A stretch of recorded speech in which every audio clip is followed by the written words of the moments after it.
Good morning, everybody. Gonna get started shortly. Welcome, welcome. Good morning.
All right, all right. Good morning, everybody. Thanks for jumping in. Welcome to the Power Hour. We're about to get started. My name is Ricardo. Barry, it's good to meet you. If we've not met before, I chair the Global Opportunities Committee of the Atlanta Black Chambers, and this is the Power Hour. On behalf of the Global Opportunities Committee, we thank all of our loyals for jumping in every weekday at 8:30 a.m. We do this every Wednesday at 8:30 a.m. Just a couple of housekeeping before we jump in. If you know someone who should be here and is not here, nudge them and let them know we're getting started. We know folks are in different time zones from time to time, and they may not necessarily be checking. So please give them a nudge. Also, we'll keep those microphones muted. We will be taking your questions closer towards the end. If you do have a question as you hear our guest, please feel free to drop them in the chat. We'll be taking them later on. We'll record the session. It's going to be available on YouTube later, so you will be able to also rewatch it. And just a couple other things. We we have a couple things coming up that we would like for you to know if you're in town or if you're virtual and you want to be able to join us. Next week we will have a break. We will be on summer break. The chamber will be on summer break. So you might have heard if you are on the popular Tuesday Talks, we have no Tuesday Talks next week. Therefore, there will also be no Power Hour next week. And there will be that 1 week we'll take a break and we'll be resuming on the 15th. So please just make a note in your calendar right now that next week we won't have the Power Hour. So we won't be here to let you into the room. But on the 15th, we'll resume on the 15th when we'll be continuing our series in this conversation. Also, we obviously want to congratulate, give a big shout out to the DR Congo. They're actually playing in Atlanta today. They played here last week, and they're in that round of 32. So exciting stuff for the African nations, and we've noticed a lot of the diaspora is involving the FIFA World Cup. It's pretty amazing to see and to watch. So commendations are in order for them. think Ghana is also there as well. I can't remember, but big shout out if your country played and didn't make it to 32. Yeah, shout out to you because you're on the world stage. I think it's a big deal, and it's worth celebrating. It's a win, I believe, for all of us. And our conference is coming up. We are in conference mode. So if you are interested in being a part of the Go Global conference in October, we will be certainly appreciative and looking forward to meeting you and seeing you in Atlanta, September 30th to October 3rd. We had a great time last year, and we're looking forward to seeing you again. If you're interested, you got to get your application in, you got to get your business profile in so that we can start working on connecting you to people that you can actually do business with. That's super important. You can't just get a ticket for the Go Global conference. You have to apply. Like this a real process that you will have to go through to be able to secure meetings. Also in August, so we have a couple things coming up in July. Just want to quickly announce those before we get along. In July, so I'm moderating a leadership masterclass that's actually happening in July. Our friend from Nigeria, from Abuja, Dr. Linus, and you'll see that coming up in the chat. He's having a masterclass here in Atlanta and also in Houston. And so if you're interested, please go ahead and register for that. Would love to have you be a part of that master class. I think Melvin Coleman is also going to be a speaker there, Dr. Nicholas Harvey, and of course Dr. Linus himself, if you're interested in that. So look out for that. That's going to come up into the chat as well. This week we have the info session for the conference. So if you're interested in learning more about the conference, if you have any questions, it's like an office hours. We have our office hour on Thursday morning at I believe it's 11 o'clock. We have an office hour so that you can jump in and ask any questions that you may have about the conference itself. That's actually coming up on Thursday at 11. And then we've pivoted from our trade delegation to Central Africa. You may have heard me said that before. We're pivoting to a virtual trade and investment delegation. So if you are interested in meeting business owners from Mauritius, from Angola, from DR Congo, if you know any business owners that you'd like to connect with with us, please feel free to do so. We'll be doing this virtual trade and investment mission, if you may, in August. And you can look out for that. The dates are going to be released. The dates are going to be released soon. So those are the things that are coming up right away, and we hope that you can participate.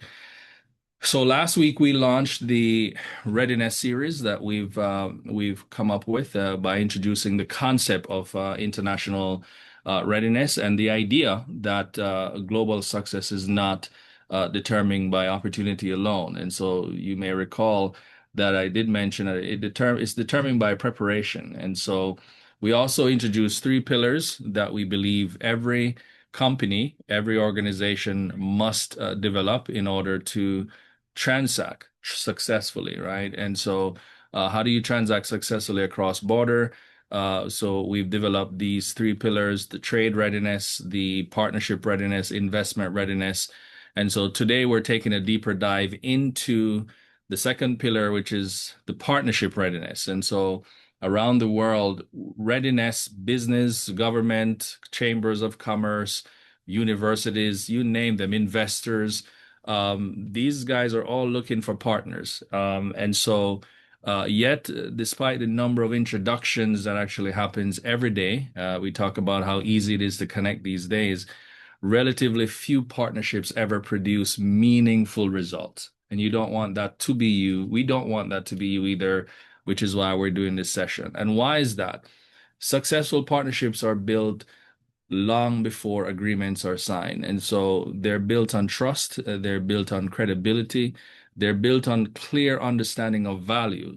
And perhaps most importantly, they're built on a shared commitment to creating outcomes that neither organization could achieve alone. And that's what partnership is about.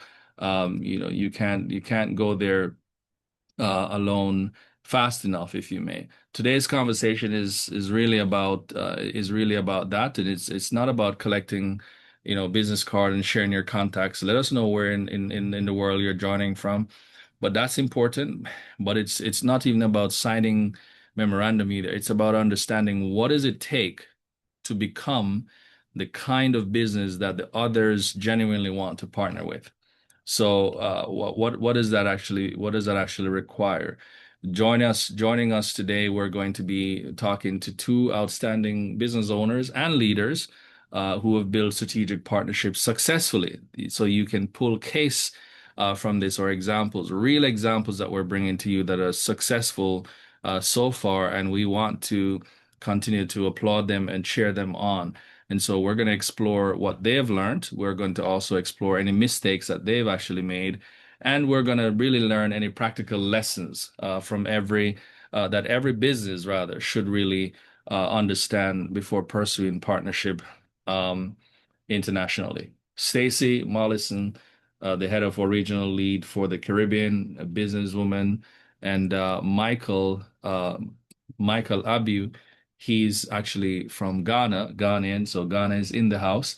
Um, Lady and gentlemen, good morning, good afternoon, welcome. Thank you for jumping in. Good morning, Ricardo. Thank you for having us.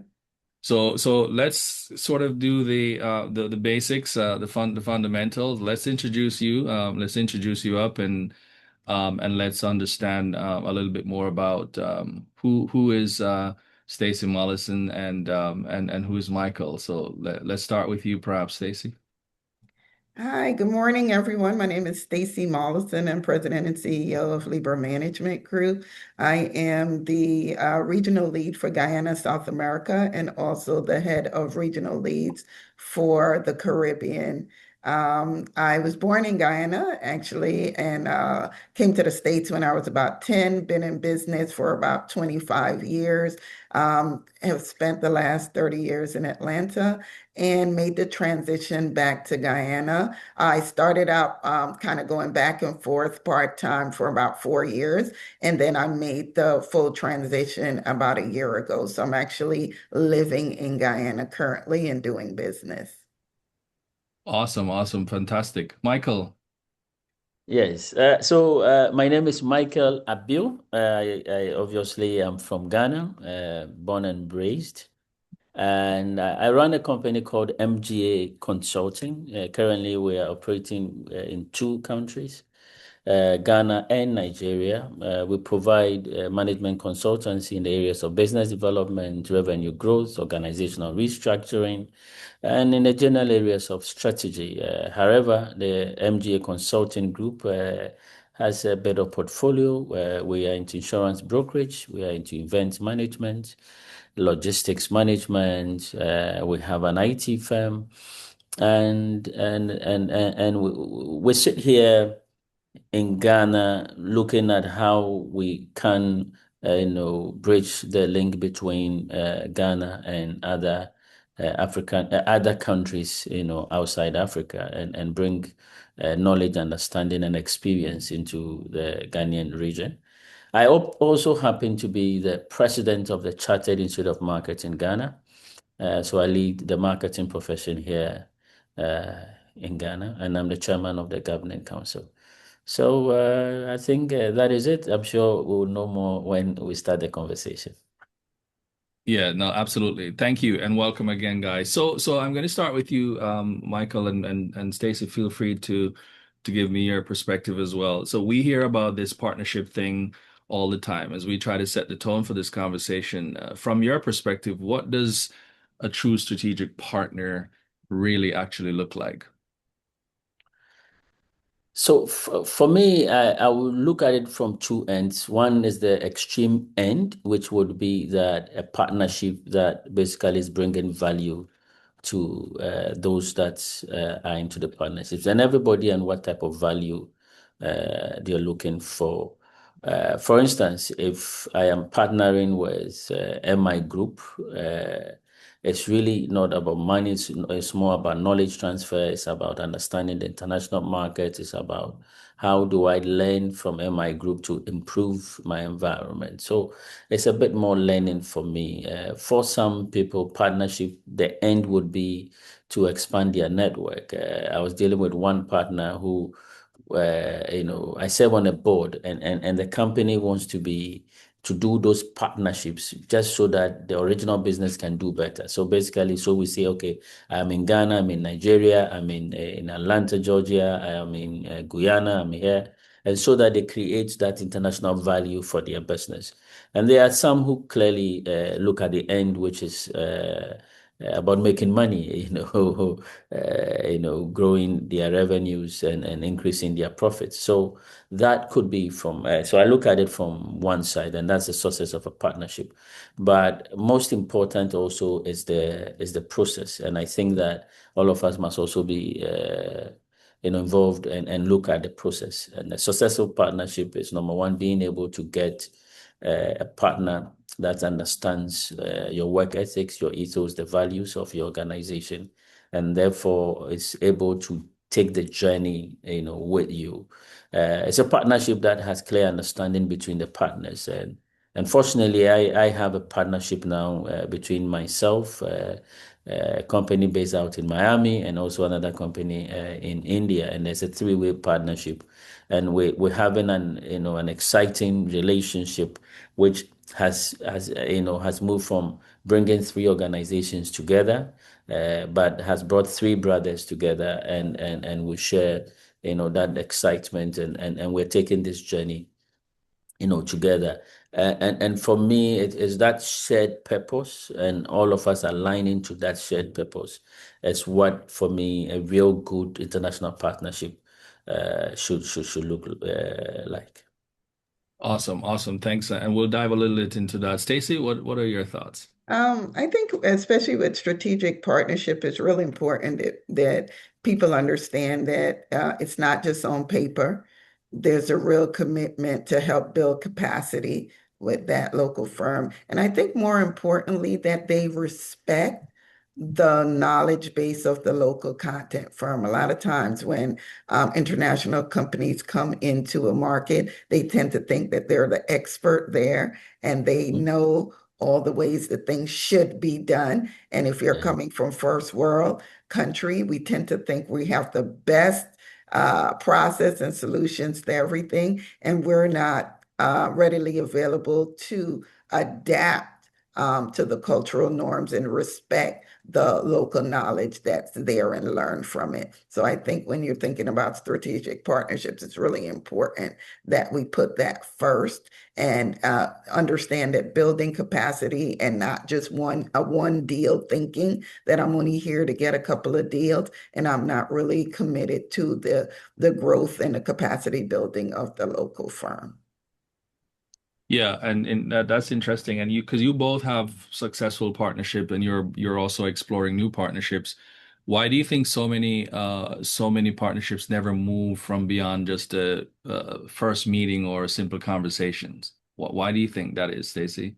I think a lot of times is that there's not clear communication. There's not goals that are aligned.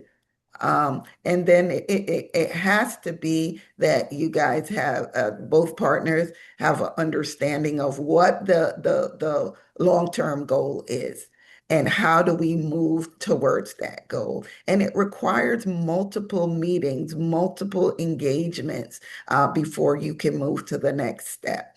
And I think people start, it sounds fantastic, they're all gung-ho, but they don't really commit to the work that's required and the time that's required to grow and build that trust, rapport, and create a real partnership.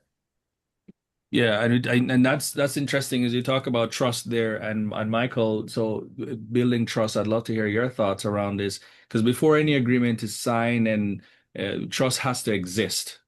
And Yeah. so, how do you like how does business begin to build trust in a potential partner? You were just here in Atlanta. You took it upon yourself to fly Mm. into Atlanta to spend some time here. We were in Ghana earlier this year as well. We took it upon ourselves to fly into Ghana, and I'm sure Stacey can share the same. In a part of your introduction, you mentioned going back and forth, right? You have successfully brought partners into Guyana. Tell me a little bit about how do we begin to build trust with potential partners? Um, So, Go ahead, Michael. Go ahead. okay. So generally for me, I think that for me it starts with a whole mindset thing. What is the basis of the partnership? Why are you seeking to partner? And once we get that basis wrong, once it's about exploitation, and I think Stacey was talking about it, when you think that you know more than the person that you want to partner with, when you want to be dominant, once you start with that basis, I think you get it wrong. And you're saying that I was in Atlanta and I spent a whole week, and I was telling you I just wanted to come, no plans. Let's get to know each other. Let's get to know the nuances. Who is it that you are dealing with? What's the relationship like?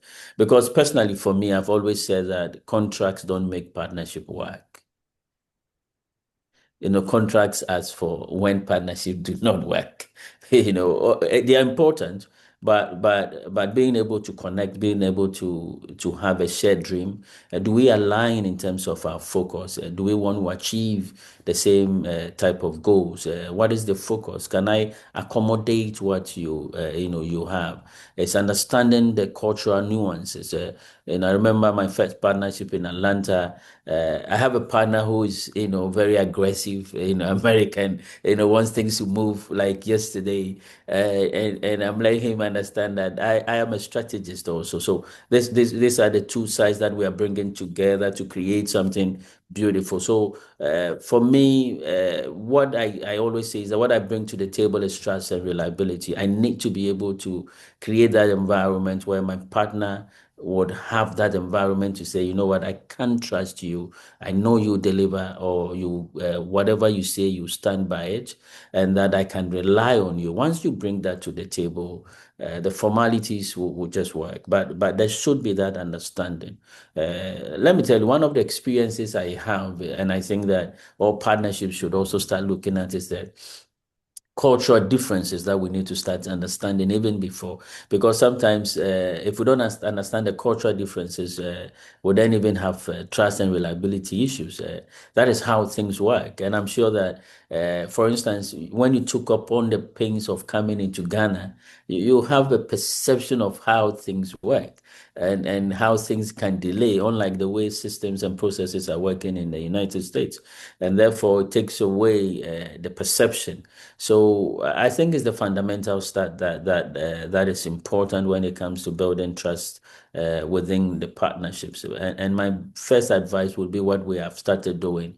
Go to the country, understand, and not only that your foreign partner is coming into the local environment, but you, the local person, also must go and also understand why Ricardo is behaving the way he's behaving, why Kevin speaks that way, why is he, and then you understand the cultural context, and I think that gets trust to build from that when we have clear understanding of who we are, what our aims are, and what the environments we come from is also.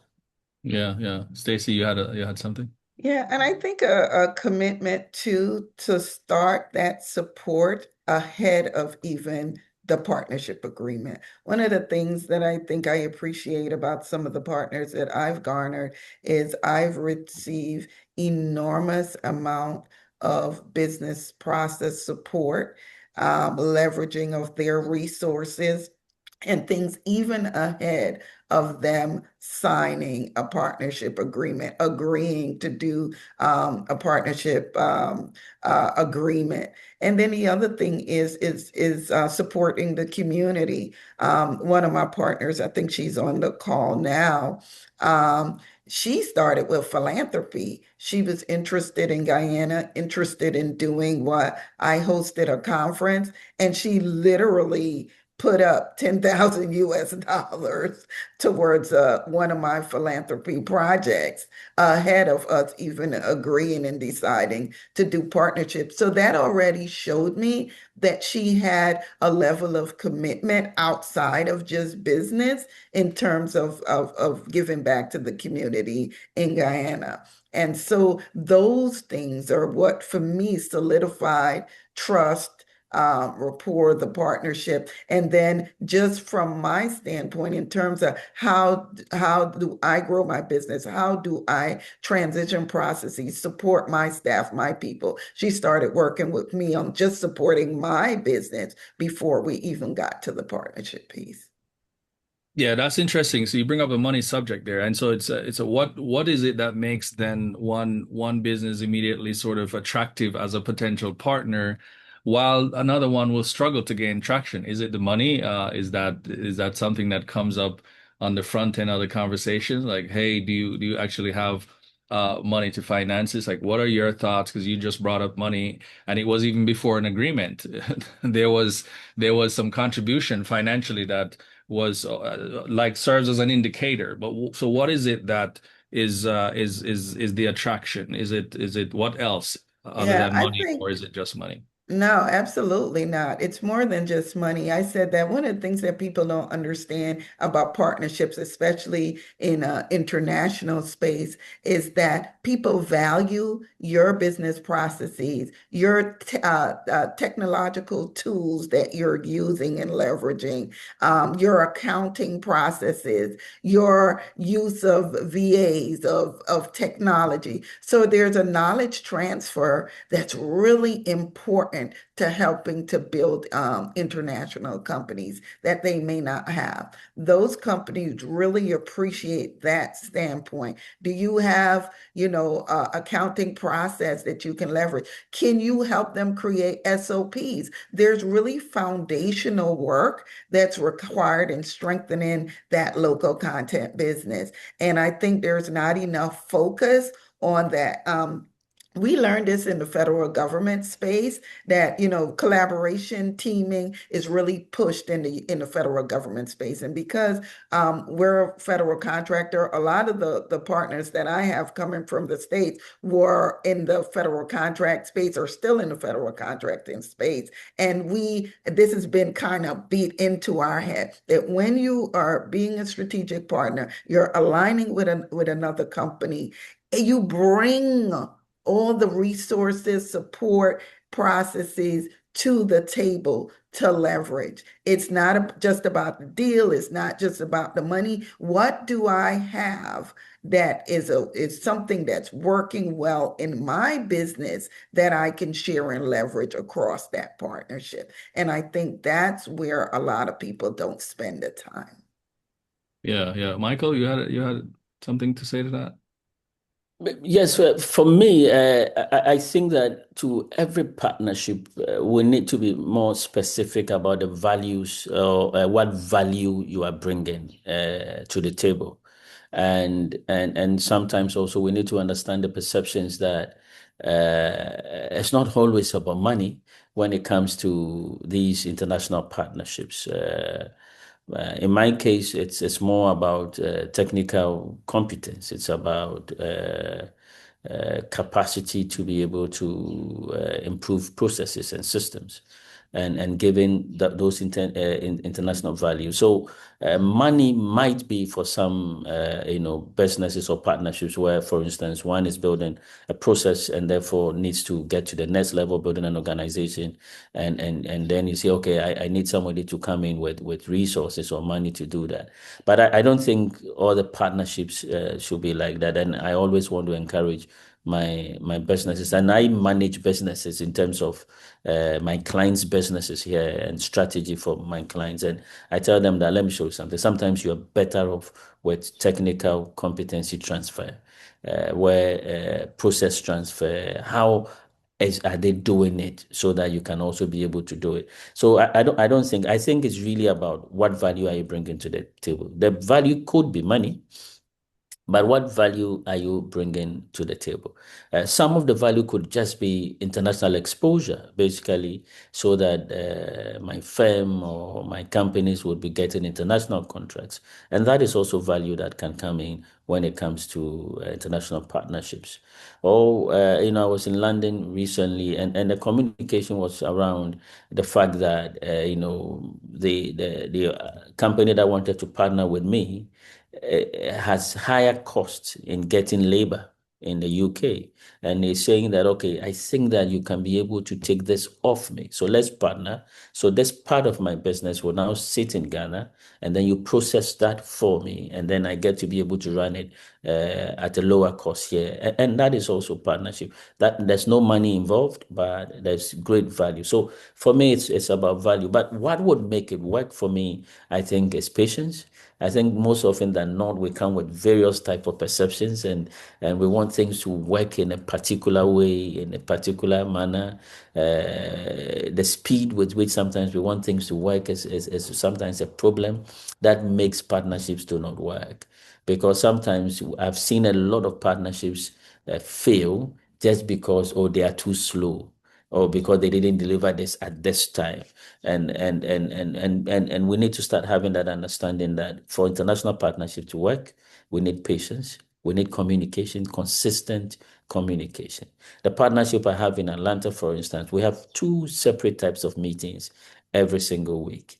The first one, so no, every week we have, the leadership, we have leadership meetings where just the three leaders of the organizations meet just to, and sometimes there's nothing to talk about, but just to catch up, just to understand what the process is, what the numbers are looking like.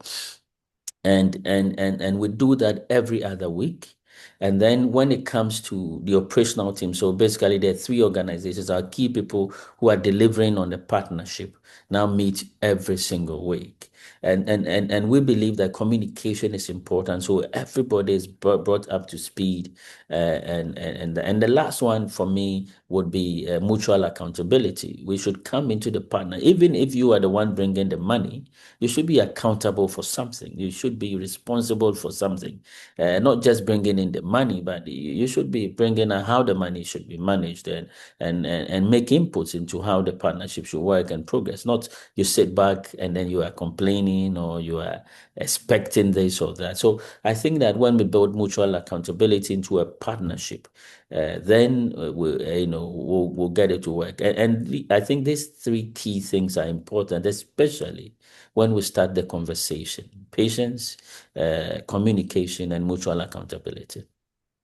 Yeah, no, thanks for sharing that. As an entrepreneur, I operate at the intersection of marketing as well, tech and finance. And when I established my first international business, which was actually in South America, by the way, in Colombia, uh, that which you said was very, very true. Because even yes, I speak fluent Spanish. I was raised to understand these kinds of contexts. I've actually been in Colombia, lived there. So that was one of the advantage. I lived there for 5 years, so that was super helpful for me.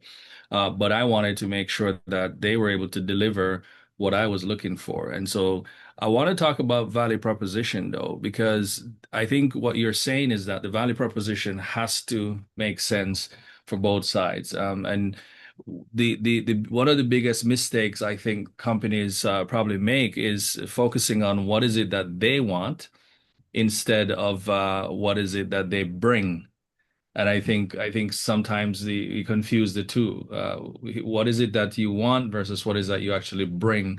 And so how important do you think is the sort of clear value proposition? How important do you think having a clear value proposition is in a partnership? What exactly is that? How would you define this whole idea of a clear value proposition? Maybe in your own experience, Mike. So for me, it's all about, and like you said, what are you bringing into the partnership, and what is it that I'm looking out for? So if I'm going to do a partnership with Ricardo, we need to be able to understand each other and understand what is it that Ricardo is looking for, and can I be able to deliver on that value? And sometimes we must get to a state and say, Ricardo, you know what you're looking for, I cannot be able to deliver that onto you. I have another partner, I have a client, I know somebody else who can be able to deliver. We need to understand what the value is. What is the value you are bringing to the table? And is it something that I'm looking for? And for me, like you said in your question, it's pretty much very important. We need to understand that. And it's not only about the money. And I think when I was in Atlanta, we had a conversation about the money, and I'm saying, let me show you something. You can give the money to the person, but the business will collapse. So the question is that what are you also expecting the one who's bringing the money? What value do you expect the people to have? Should they have some level of experience? You should look out for that. And I've had people who have done business in Ghana before, and I said, no, did you look at this one? Did you check that? Or were you just basing it on what the person was saying and not even looking for evidence with that? But with the subject of value also comes with the subject of expectation, because sometimes also we do not manage our expectations. We need to agree on some of these hard things and understand what the person can and cannot do, and so that we know what to expect and what not to expect. And within that is also the readiness to adapt. You ought to be fluid, and for me, I get into partnership to understand that, okay, this is what I'm expecting of Ricardo, yes, but is there something else that could come? And so you come with an open mind and say, okay, this is my expectation of you. What is it that you can do? How do we tweak it? Do we get a third person on board, or just the two of us, and we can be able to build this capacity on that? And so the readiness of members to adapt, to understand that the market doesn't work that way, or the expectations is this and that, and therefore, can you be able to deliver on it or not? So the question of value is a very, very critical one. And I think that should be one thing that should determine whether the partnership should go on or not. Most often than not, it's like marriage in Ghana. We do what we call courtship. And courtship is supposed to allow us to be able to evaluate the other partner to see if this is somebody I want to get married to. But we've now turned courtship into a definite promise that once you enter into courtship, it must end up in marriage, even when we see the signs that the relationship will not work. So I think that is the period, the courtship period, getting to know each other and understanding the value. And is this value you want? Will it be beneficial to you? Does it meet your expectations? Before you can now move forward to say, okay, based on this value and that value, I think it's good for us to enter into this relationship. Fantastic. Stacey. Yeah, I want to add to that in terms of on the expectation piece. I think people need to be real clear about how their services align with that environment in that particular place they're trying to do business. A lot of times we're so excited about moving into a new market, an international market. There's not the sufficient research that's done. If the services that I think I want to provide in that particular market, and I get there, I start to look at partnerships, I start to engage, and I realize what I thought in terms of what the value proposition I thought I was going to engage in and bring doesn't exactly line up. Do I have other skill sets, resources, other options that I'm looking at in that market? And I'll give you a prime example. Just recently, there was a company that came to Guyana. They reached out to me, they met with me, they asked for some high-level meetings. And when we sat down and they told me what service they're provided, I let them know that in the Guyanese market, that service is not yet something that I think that the Guyanese population would. They just believe so much in what they were bringing that they went on anyway and tried to create some strategic partnerships. And just 2 nights ago, one of the partners called me and asked me how I can help them get traction. And I'm like, I told you guys, what your service is. It's fantastic in a first world country. It's fantastic. They can pay the price. They can take this service. It's magnificent. In this market, we haven't gotten there yet. So we don't even see the value of what you're offering. Yes, it's fantastic and you're doing well in your country and you're a mid-sized company and you're making lots of money. But when you're coming into this market, you have to adjust to the reality of the marketplace. Is this service that I'm coming in, and even if I get a partner that's willing to move with me, is it even the right thing?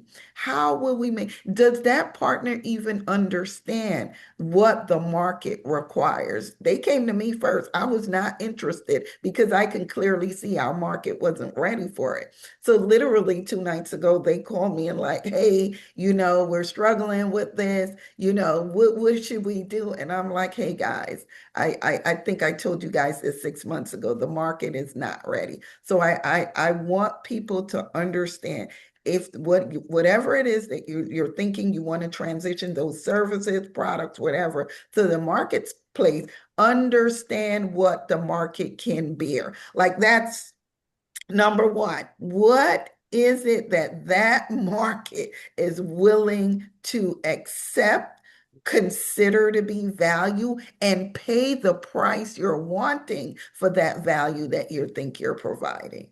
So that's crucial. Yeah, no, that's very, very interesting. I want to touch on your real life experiences as well, because you've had success and lessons, and looking back at your own experience, can you actually share a partnership that exceeded perhaps your expectations, Stacey, and what made it successful? I mean, you touched on some of it, but without even saying any names or so, talk to me a little bit about what exceeded those expectations. What do you think made it work to this point? I think number one, that the partner was invested in seeing me grow. There was a commitment to seeing me grow in that market. And so it wasn't just about how they can come, provide value, and make money or get into the marketplace. It was that, okay, I see there's a real opportunity to partner with you to help you grow and scale capacity. And that means also helping you to manage that process, provide you with resources, help you to build the ability to scale in a different direction, and also leveraging the resources that they had at hand. I think one of the most important things that has helped me with the partnerships is access to my partner's resources. And so when you're in a partnership with a firm, a company, a CEO, and they have a large amount of resources at their disposal, and they're not sharing that with you to help your business grow, scale, adapt, and create a higher brand recognition, then that I don't consider to be a great partnership. So what has helped me tremendously is the ability of my partners to leverage their circle of influence to help my business grow. Yeah. Well, what about you, Mike? So for me, I have one partnership that I think we just closed our first deal. Was it yesterday? Yes. And I was telling them that, let me show you something. It's important that we set clear objectives as to what this partnership should be about. These objectives ought to be measurable. We need to be focused on the outcomes. It's important that we all agree this is what we want to do. This is what we need out of it. But it's also important that we look at the process. And I think Stacey raised some issues about the process where we need to understand, okay, in this environment, this is how things go. And I remember this particular deal we closed. We were having a conversation with, one of the CEO, and at a point I was just quiet in the conversation with the CEO. I got a meeting to end, And then as soon as it ended, I called for another meeting. And I said, you cannot talk to a CEO like that. And you need to understand the cultural environment, because the person who was signing the contract, which was Salesforce, sent in some young lady who was asking very, some type of questions which culturally doesn't fit within our Ghanaian context. So I said, let me show you, so we cannot do that. We shouldn't do that. We should take note of that. That should not happen again. And one of the things that they did was that they went back, had a meeting with our principals, and then called for another meeting again. And this time, this young lady comes in and apologizes and says, okay, I'm sorry, I didn't understand. So for me, it is that respect that we've all had, and that frankness. I think one of the things that is making our partnership work is that friendship that we've been able to develop out of this partnership, where and you saw me and him, he says, no, I'm very protective of Michael. We've been able to develop that friendship, and I think that has created that strength. And for me, I think that understanding of each other is so important to make partnerships work. And for me, that's my biggest takeaway on that. I have a partnership in Nigeria, for instance, and uh, for I think almost 3 years now, I can't sleep in a hotel in Nigeria because my partner says you cannot come into Nigeria and I have my family here, and then you are sleeping in a hotel. And I said, no, I can't budge. He said, no, no, I have another apartment next to my apartment, but you cannot stay in a hotel with family. And you realize that we are all willing to do everything to make the partnership work. We are willing to support each other to the extent that his main business, which I am not a partner to. He says, no, come and be the board chairman for that business because of the value I think you bring to the table. And so I think for me, one of the things is we understanding each other and creating that beautiful, friendship. And for my two successful partnerships, we call ourselves brothers. We're more than even friends now. And for me, it's finding that point to connect, Yeah. understand each other. And for me, that is what is making. I think that mindset where I think that, okay, I'm coming, I'm going to make money off Ricardo, or Ricardo comes, let me see how I'm going to make money off Michael, gets the partnership, off from the beginning, and it doesn't make it work.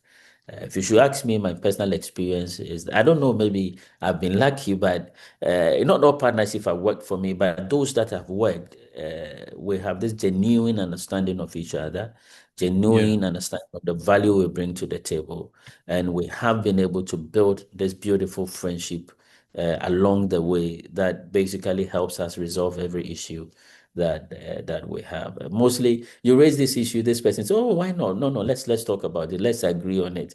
And some things you don't want them to, you don't expect them to agree. They are agreeing too easily, and now you have to even back and say, admit to So it's been great in terms of those partnerships, and I think we've had this exciting friendships. And I think my partnership with you also is a testament, because I'm sleeping in the hotel. He says, "No, you have to come home with me." So Yeah, yeah, it's yeah. I That think that the was friendship, interesting because yeah, yeah. I think for me yeah, the personally, friendship work. and we're gonna work through this, and maybe we come back months to share with the audience how successful this partnership that we're Mhm. exploring, meaning you Michael and myself, and you coming into Atlanta. Mhm. I asked my assistant to offer you some hotels to stay around the office areas where we'll be meeting, Yeah. etc. You gladly accepted that. But as you came in and as we interacted, we broke bread together, etc. I said, well, why don't you take one of those nights and let's go to my place. Let's come to my house, and let's make sure we Mhm. understand. You understand. This is my space. This is how I do what I do, and it really created vulnerable moments, right? That allowed us to really then understand each other more, and that's And a pretty very awesome. powerful statement also. Yes, yes. No, But thanks for and sharing for that. me, Yeah, it created a powerful statement. Yes. Mm. yeah. I wanna give the audience an opportunity to interact and engage with you. So, ladies and gentlemen, if you have a question for Stacey or for Michael, please raise your hand or put your question in the chat.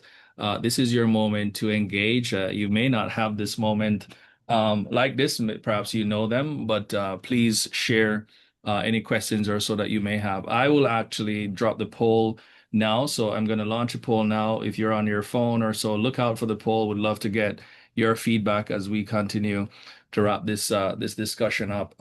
So the poll is launched. We had some questions that we wanted to ask you about your own experience with partnership. But again, if you have a questions on partnership, please feel free to share it. Guys, we're coming on the home stretch. And I want to drop a few questions in since no one is as until someone is ready to ask. Um, uh, this idea of international partnership, right? And this, how I wanted to understand how is it different? So Michael and Stacey, you have local partnerships. I mean, I'm sure you have people on the ground in Guyana, in Ghana that you partner with. How is that different from building, how is that different from building partnership internationally? Are there I any contrast or how is it different? Go ahead, Stacey. I think the number one major difference is that local content person is there. Guyana is a place that you really need to have, you need to be on the ground. Things move faster when you're on the ground. That's the main reason I moved back. I've gotten more done in the year that I've been on the ground and in the 3, 4 years I've been going back and forth. So I think the first thing is that face-to-face communication, engagement with a local content firm makes it a little easier. In terms of brand recognition too, being able to move that brand forward faster because that local content person is there. They may already have a presence there. So that makes it and a better understanding of the local ecosystem.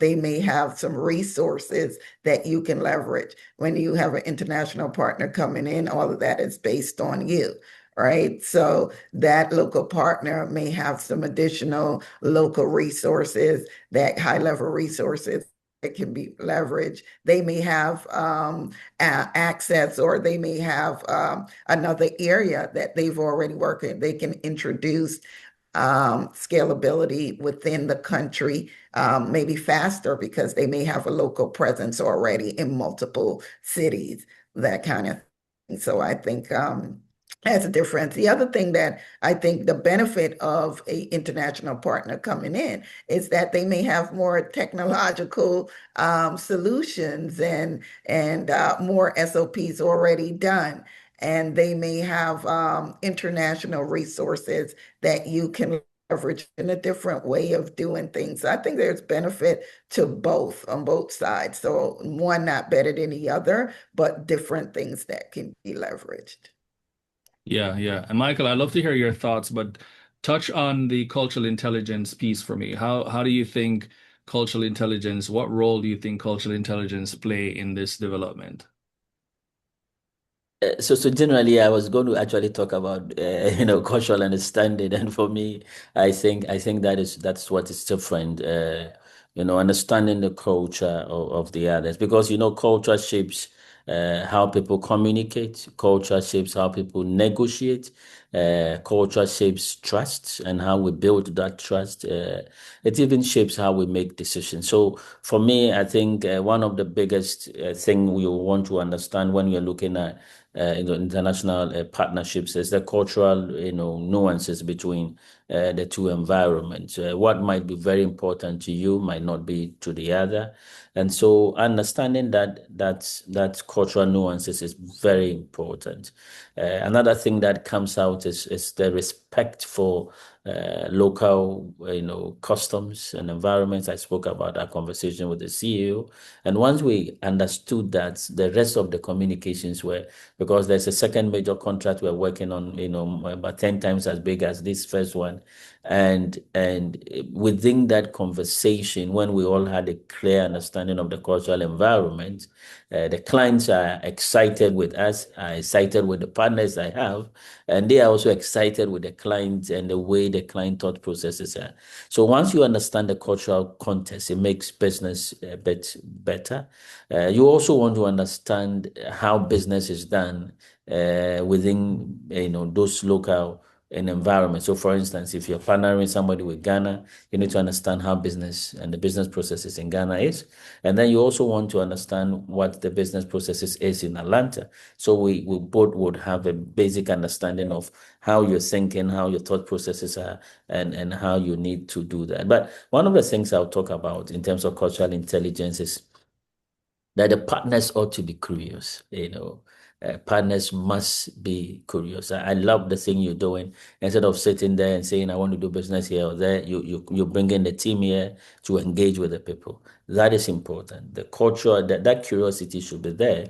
And also to my local, people, those who are receiving partnership from the diaspora, don't sit in Nigeria, in Ghana, in Guyana, and expect that things would work. No, or you need to also get out there and understand the environment and the people that you're going to deal with. You have to have that humility to travel and understand the other environment. And for me, I'll tell you, the last 2 weeks that I spent in US, created a lot of thoughts. And I remember you were asking me some questions. I said, you know what, I have so much I need to go sit down and process it and then put it together.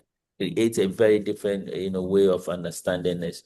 And I'm saying that, and I say to my staff every day and my team every day, do not assume. Do not assume. Ask questions. Get out there. Understand how they do this. If something is delaying, try to understand why it is delaying. And once you understand the cultural context and the cultural environment, I believe that this cross-border partnerships would work perfectly.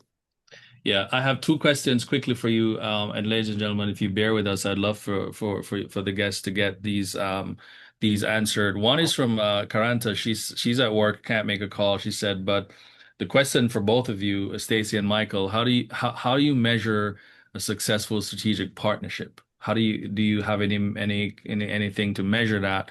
What are the red and green flags, right, that you avoid or look for in building this? Would you want to answer quickly? Maybe Stacey, start with you. In terms of measuring outcomes, I think is the partnership actually moving forward? Are we actually collaborating together, going after? You may not have a tangible deal, but are we actively working together to move that partnership forward? Have we submitted on bids together? Have we, as Michael mentioned, had team meetings? Have we consistently met, had discussions? We have a strategic plan for specific things that we're trying to move forward on. What are the goals of the partnership? And those move from the conceptual level to the actual documentation level and the engagement level consistently. In terms of red and green flags, I think that first thing is that person who wants to do a local partnership actually coming.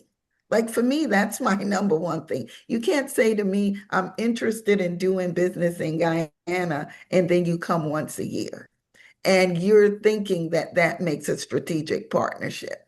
So I need to see that there's a commitment to engaging. These markets are very different from the US market where a multitude of things are done remotely. There's a lot of times you have to show face, you have to be present. You have to be in country, consistently moving the dial forward. One of the things that Michael said that's really important is that we move at a slower pace than the US. And you can't keep comparing the US. When I see partners come in and I see them wholly focused on all the things that are going wrong, like, oh my God, why in America this, in America that's a red flag for me because obviously you're not adapting to the cultural norms of the place that you're wanting to do business. You're unable to be flexible in your zest to do business in that country. And so that's like to me the biggest red flag that person doesn't have the flexibility to adapt to the cultural isms in that particular place. And of course, the green flag is that person is coming, they're engaging. I have a partner on this call now who just left Guyana yesterday. And this is what I think her third time for the year that she's been in Guyana and coming back in August, right? That is what I see as a huge green flag, that you're consistently coming, engaging, and not just spending a couple of days. This last trip, she was here for 2.5 weeks. And so those are the things that I really look for in moving the dial forward. Yeah, awesome, awesome. I want you to respond to that, Mike. We're coming up on short time, ladies and gentlemen. We if we can get your indulgence for just an additional minute or two. April has a question as well as I see Crystal also has a question. I'm gonna just put them just share them all together because they're in the chat. She asked how do you work with a partner that you've already invested funds with? And they understand the assignment, but is refusing to do the work in a timely fashion. How do you meet the deadlines, but need both people expertise to reach the finish line? So I don't know, Michael, if you can touch on that, while at the same time, someone was asking, I believe it was someone was asking about attorneys inside the chat earlier. I think it was Crystal. Do you have attorney in Ghana that can create contractual agreement? I believe that's something that they can connect with you offline with. But Michael, would you want to respond to that and anything else just as we try to wrap? I have one more last question for you. If you guys will just stick around, we just kind of close this up. But go ahead quickly, Michael.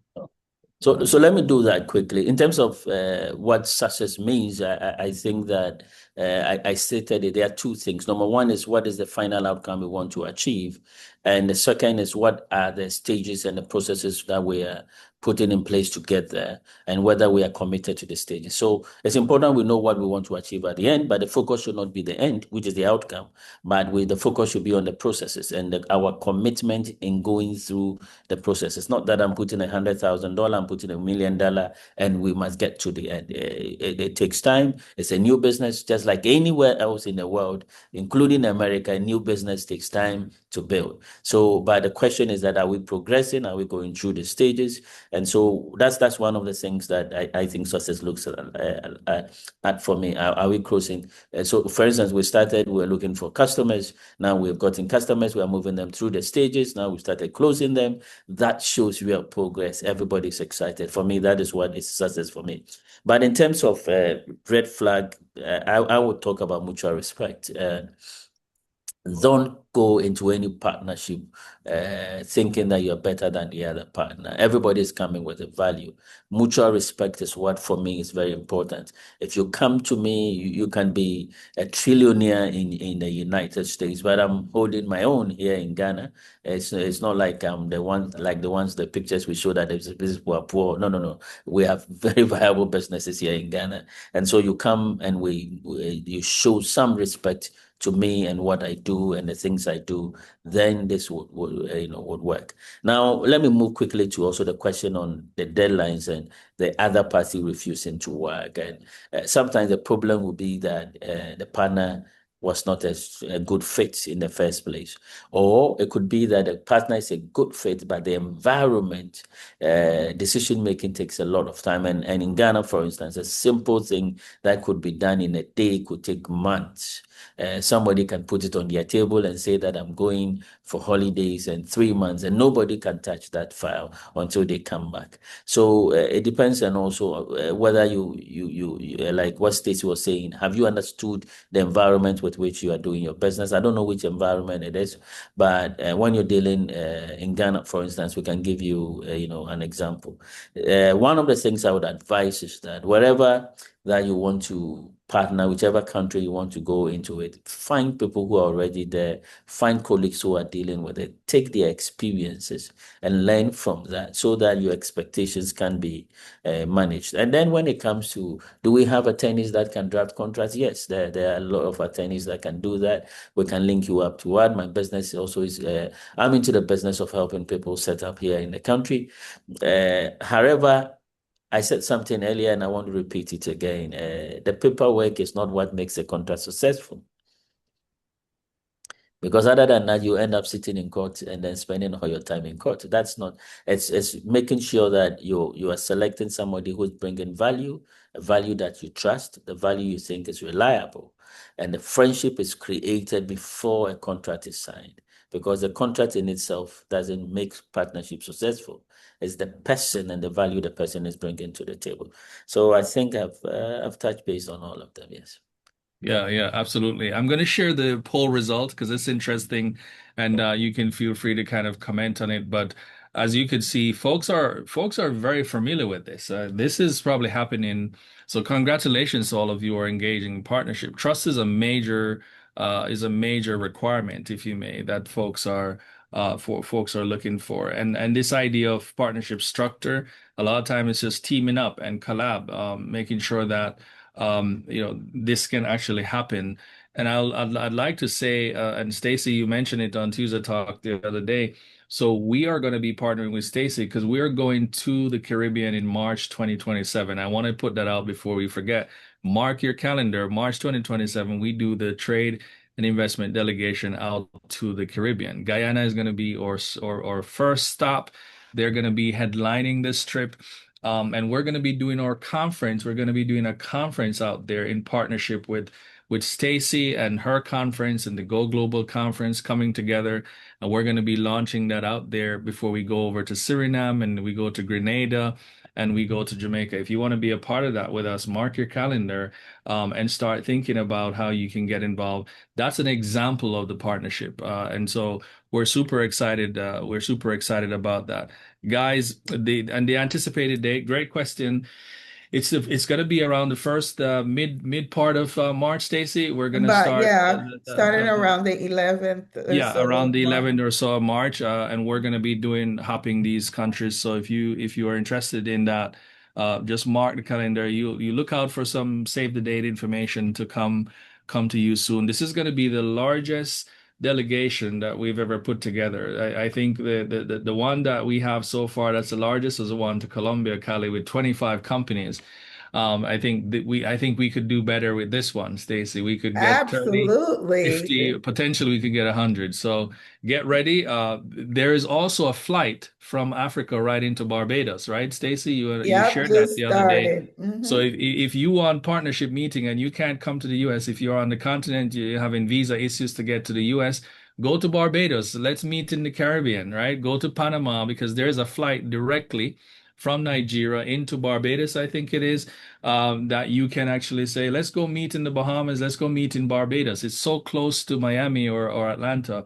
So it can actually work. It can work if you really want it to work. My last question for you guys is sort of let's look ahead, your final advice and looking ahead as the markets become increasingly interconnected, global markets. It's so easy to do stuff internationally now.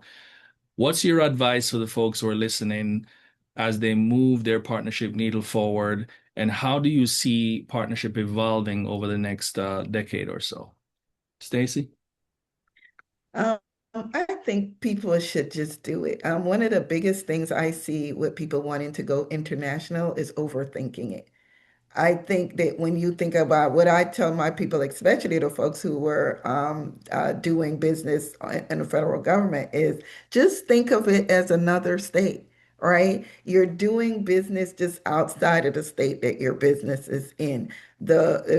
I'm in the Caribbean. It's a 4.5. Guyana is a 4.5 hour flight from Miami. That's like going to California, going to Vegas, right? So just, I think, stop overthinking it. The first thing, before you do anything else, you must visit the location. I tell people doing business in a place is not just about the opportunity, but it's about who you are as a person and how you feel when you get there and that engagement. Will you be able to consistently come to this place? Do you think you can acclimate yourself to the culture of this place? It requires you going there. Anybody that tries to do business in Guyana, that's my first comment to them. When are you coming? You must come. I don't do business with anybody who don't visit Guyana if they want to do business in Guyana. So that's really important. So just making sure you come, you understand. The other plug that I will say that's really important, everybody should write this down, is trade.gov. We need to engage with the U.S. Commercial Service because the U.S. Commercial Service, for the people who've never heard of it before, it's the United States, it's under the Department of Commerce, and it is a agency that is solely and wholly created to help U.S. businesses go global. And they have an amazing amount of free resources, and they have folks in each country, most of the countries.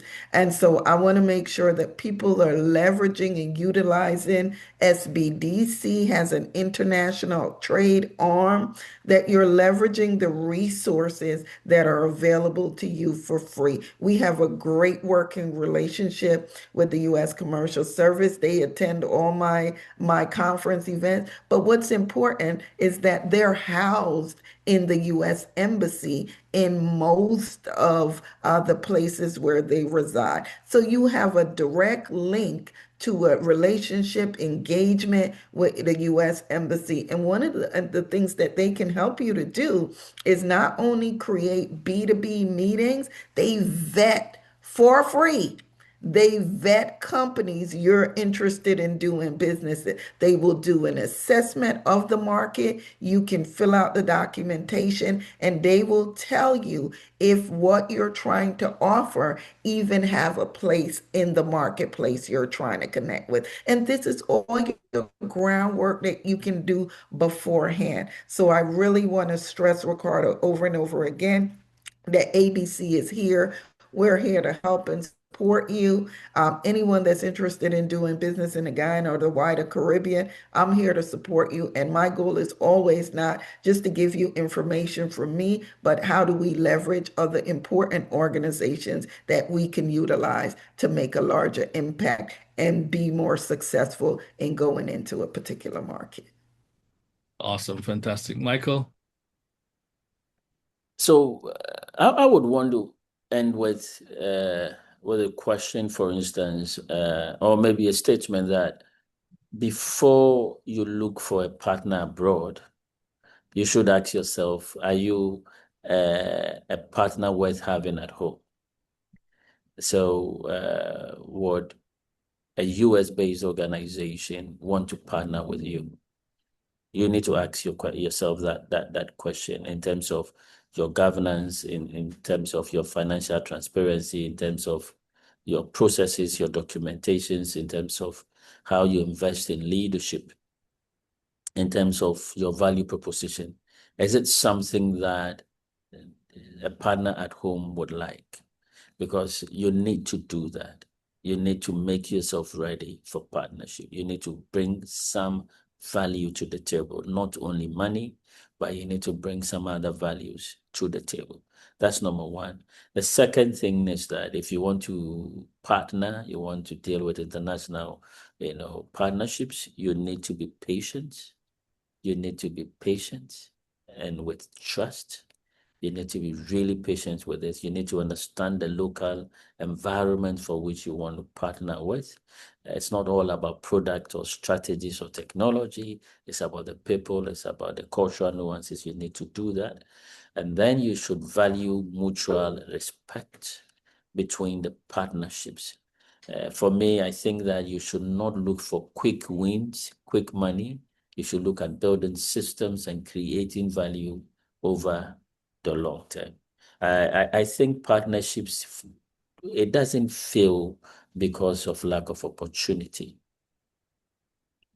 I think partnerships fail because we are not really invested and ready to do the things that makes partnership work. It takes time and you need to have it. And I think that it's a beautiful thing to have people from two different regions coming together to create value, either here in Ghana or in any other region that you find yourself in. And for me, as a Ghanaian looking to create a lot of jobs here in Ghana, these partnerships also help our people and create the opportunity. I am stationed here in Ghana. We have businesses across multiple sectors. So anybody that has interest in coming to Ghana, you need information in coming to Ghana. I'm sure that once you contact Ricardo, you will get through to me, and let's build this together. You have a partnership that is ongoing, you have challenges, and you want to have a second understanding or a different perceptions. We are ready to support you through that journey. So thank you very much. Fantastic.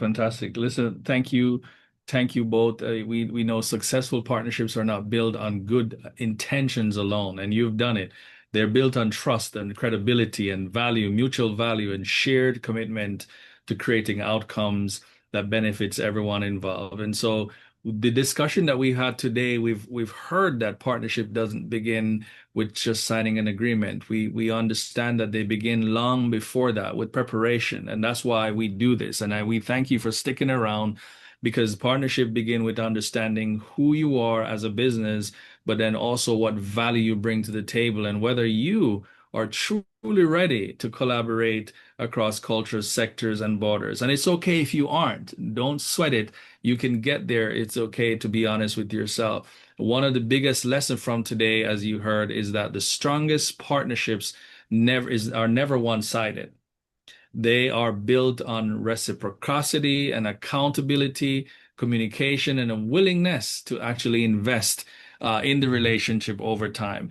And so as we continue our Readiness series, I hope you will begin to look at your own business through a different lens and ask yourself, would another company see us as a trusted partner? And have we built the credibility? Have we built the systems? Have we built the culture that inspires confidence? Because before you ask to partner, right, with someone, or before someone asks to partner with you, you must first become partner ready. And that's what this whole thing is about. So I want to thank you both, Stacey and Michael, for sharing not only your expertise, but also your practical lessons that you've learned through this whole entire experience of partnering and doing business internationally. Your insights have really reminded our people that meaningful partnerships are built intentionally and nurtured consistently and measured by the value they create over time. And to every one of you who have joined us, thank you for being a part of the conversation. The hour has long passed, but the power continue. It is actually within you. So I encourage you to take what you've learned and begin applying it within your own business. The next week, we won't be having a power hour next week. The ABC will be on a summer break. So make a note of that. We'll resume on the 15th of July, where we'll be continuing our series to talk about readiness in another pillar, and that may be investment readiness. So we'll be bringing back some folks to talk about being investor ready. And so if you're following the series, you can go to the YouTube, you can rewatch some of these things, and so really understand what it really takes to prepare your business to compete. So until then, guys, remember this: global opportunities don't belong to the businesses that are simply connected. They belong to the businesses that are prepared. Thank you so much, everybody. I appreciate it. Thank you, Mike. Thank you, Stacey, for being on this call. We'll see you next week. Have a good day, everybody. We'll come out with our video for our conference that is coming up. Hopefully, we'll see you there soon. Thank you, everybody. Thank you, Ricardo. Bye-bye. Awesome. Thanks, guys.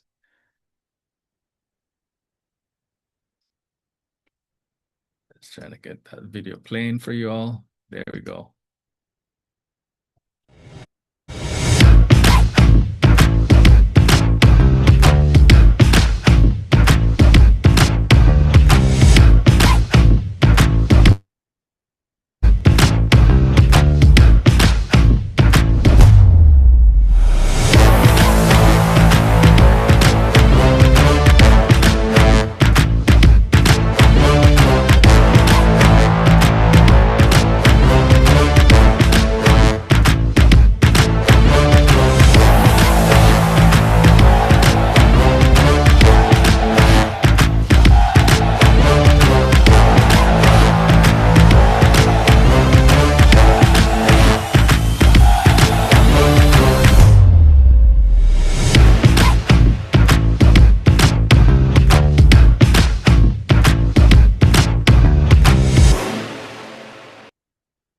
Awesome. Take care, everyone. Stacey, a good job. We'll be in touch.